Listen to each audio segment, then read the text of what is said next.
We are back at 8:38 with part 2 of our special series this week called Ask the Expert. And this morning, everything you need to know about dry cleaning and getting the best care possible for your favorite items. This guy right here is Steve Boorstein. He is a third-generation dry cleaning professional and the creator of ClothingDoctor.com. Steve, nice to see you. Good morning. Thank you. Do you think people even know what dry cleaning means? No, I don't really. It's a misnomer because dry cleaning is not, quote, dry. It's like a front-load washer where they have water and detergent in it. Goes around and around. But the dry part came from the old days where somebody spilled kerosene on a tablecloth and they noticed that the stains came out. So it is dry in that it's not water soluble, but it is wet. All right. Okay. Well, let's get your expertise here. First, you're at the point of sale. You're dropping off your clothes. What is the most important thing, the most important information to exchange with the dry cleaner? The most important information is to tell them what the problem is. Where's the stain? What is the stain? How long has it been there? How did you get it? That sort of thing. And be specific because you're not going to get what you want unless you speak So up. special instructions are okay. The dry cleaner likes it when you're specific. Absolutely, yeah. All right, where do the clothes go then? Do you do it right here? Tell the truth. Okay, that's a really good question. But after they take them in at the counter, then they take them in back, they affix a tag, something like this. Yeah. And that will tell them their special instruction. They check the pockets, which is very important for the dry cleaner and at home. So you don't have gum or lipstick or Vaseline or something that ruins all the clothes. And then it goes into the back where the super spotter removes any stains that are on there. They put it in the machine.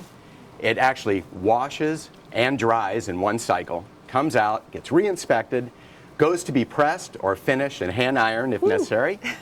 Inspected again, packaged, and then back to the rightful customer. Okay, real quick, should I pre-treat a stain? Should I try to take care of it before I bring it in? In most cases, I'm going to say no. And it's not a cop-out, you just should not because they are the professionals. All right, let's move over here. A lot of garments have a little label in it and it says dry clean only. Right. Do you really have to adhere to that? That's a good question. And this is one of those items.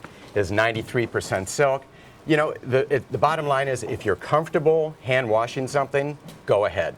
But why would you take a custom-made suit or a garment like this and take a chance by doing it yourself? Are there any fabrics or items that should never be dry cleaned? Well, they usually say, do not dry clean. Okay, all right, good. Okay. Do you like these kits? I know it's a little against the dry cleaner's interest, but do these at-home dry cleaning kits work? No, I mean, I think that consumers should be given every power they can. The fact is, I think they work well at freshening up clothing. They remove some water-based stains like juice and soda and coffee, but they do not remove oily stains. So olive oil, fish oil, stuff like that, you need the dry cleaner. I think you've heard this question before. Why is it so expensive? Why is it more expensive for women's clothes? That's right. Sorry. Okay, well, clean and quick is that if it's tailored the same, if it's your suit and a woman's suit, exactly the same price. However, if it's got pleats, it's got buttons, it's got trims, it's got embellishments, it's got something that's going to make it more difficult than that suit, it's going to be more. It takes more time. You've got some shirts over here. Starch.